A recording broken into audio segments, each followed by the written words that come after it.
buhay ko ninyo, maintindihan ninyo. Mag-decide kayo. Ang sinanay. Kasi ang pagbabakit mo po, pag binibing ko sa natin yung pagkatao. Ililibing natin yung pagkatao. Ano yung ililibing na natin pagkatao? Yung masamang ikaw. Tapos mabubuhay yung bagong ikaw. Yung ikaw na may Kristo.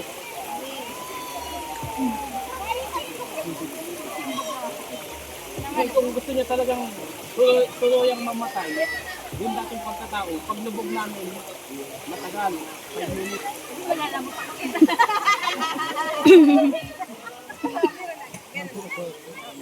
Yun, sigurado yun, patay yung dating yung pagkatao. Yung magugulatan ko, pastor, malayas. Yung magugulatan ko, maalis. Maalis ka naman.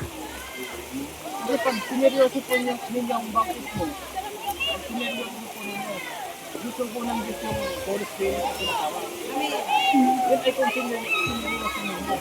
Pero pag hindi nyo sineryoso, kaya nga may tinatawag na peking bautismo at tuloy na bautismo. Amen. Lahat naman tayo, may tinanggap tayo yung mga bautismo. Kami, sumasalita, dating religion. Pero ang tanong, namatay po ba yung dati natin sa buhay? Nanay, para sa na bautismo ang kata, pinamulatan natin yung religion. Ang tanong, namatay po ba yung dati natin sa buhay?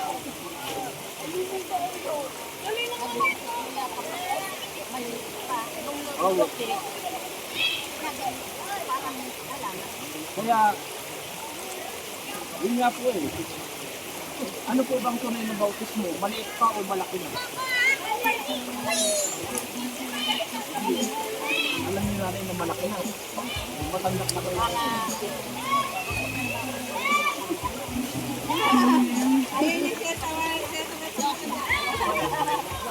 Ayun yung nakapakilala.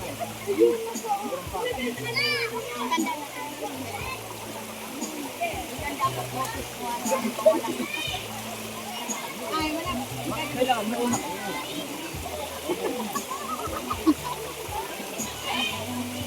Pag nakita nung mukha niyo, nagbago yung basis ko ah. Kung ayun tayo yung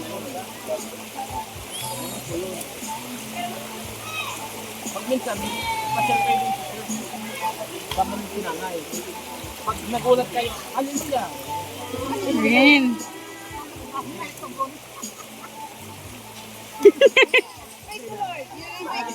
Naunawa naman kami judgmental. Huwag lang yung pamilya. Nasa harap ko, tapos sa pamilya. Pero, kasama po kayo. Sama niyo po kinain. Ikigis na. Kapag nagsabi, sama kami. Bukas. Tapos, kapanin namin. Biblipin na namin yung mga tao doon. Lawag kayo ng gulatin.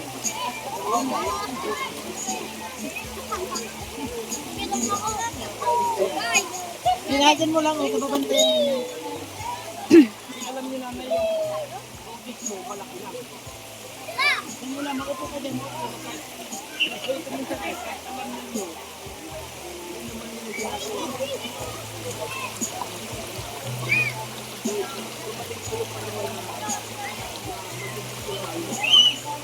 Kailangan natin ito. Tingnan niyo kung Jesus Christ. Malaki na siya, hindi naman dito. Ngayon, bakit binago? Kaya namin, bakit kaya binago namin? Nanay, bakit kaya binago?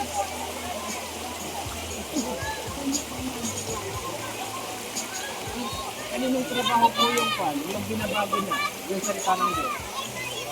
Kaninong trabaho yan? Kay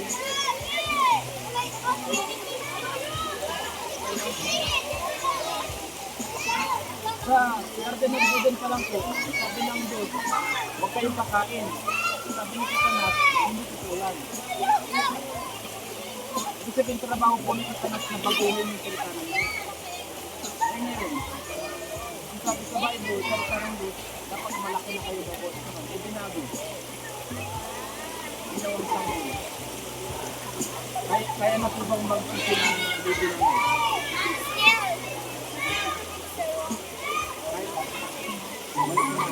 Dapat malaki na po. Ngayon, kapag narinig po ninyo ito namin, itong katuruan na to, may pagkakataon po kayong mag-sisig. Pero hindi namin kayo pilitin. Oo. Kung pipilitin namin kayo nanay, dapat may baril ako. Tatanggapin mo sa ito o hindi. Kung sa pilitin lang sana, tatanggap o hindi.